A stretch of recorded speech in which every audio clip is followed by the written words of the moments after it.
Hi everyone, you are Coach Greg. In this video, we will talk about the harm of alcohol and cigarettes in sports, as well as understand why they have such a bad effect on brain function. First of all, a person becomes less stress resistant because of alcohol. That is a person who consumes about a bottle of beer a day or once a week to relax, he becomes less stress resistant because of it. That is, for example, any life situations, some conflicts, he can no longer solve. And the first thing he thinks about saving is alcohol to relax. That is, he does not think how to solve these problems. They become for him global and essential any small problems. First of all, he becomes apathetic. A person who tries to relax himself with alcohol every evening, he becomes more and more drowned in his problems, which he cannot cope with without another glass of alcohol. And gradually, his stress tolerance is reduced to zero. Now let's talk about the endocrine system. In the endocrine system, alcohol makes many changes because alcohol is able to affect the parts of the brain, let's say, on all possible tissues of the human body. In addition, the use of alcohol increases prolactin.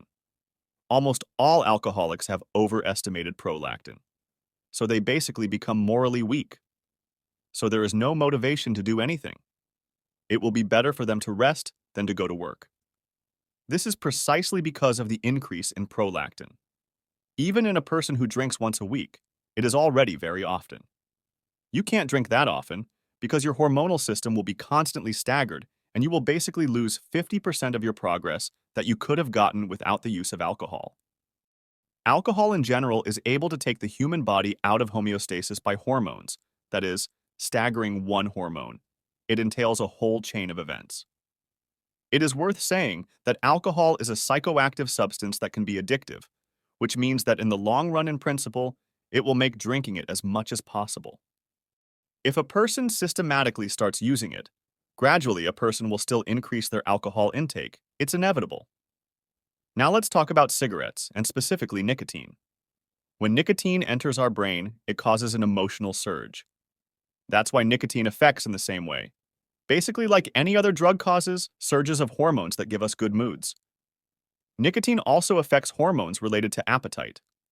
Well, and accordingly, when nicotine affects our body and there are bursts of certain hormones that reduce our appetite, then naturally, there is a suppression of appetite, and many smokers notice that they do not want to eat as much as in the normal state, which is why the average smoker weighs less than the average non-smoker. For the reason that he has a constantly reduced appetite, on the background that nicotine deceives his brain by binding to these receptors, and naturally, in this way affects.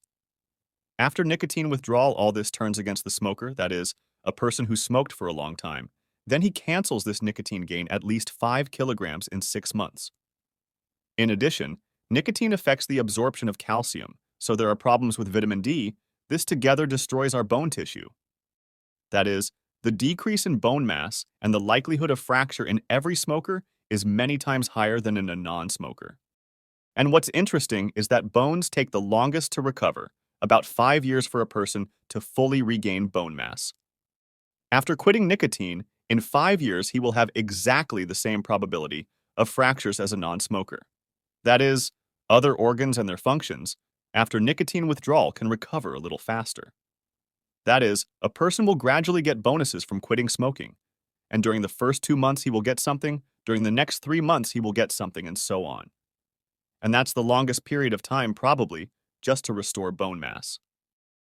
Now, what about tendons?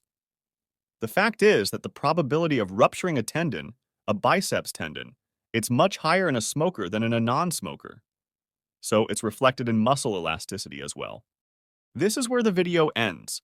To help build a proper workout and nutrition plan, I can help in my online introduction in my Telegram, link in the description. See you in the next video.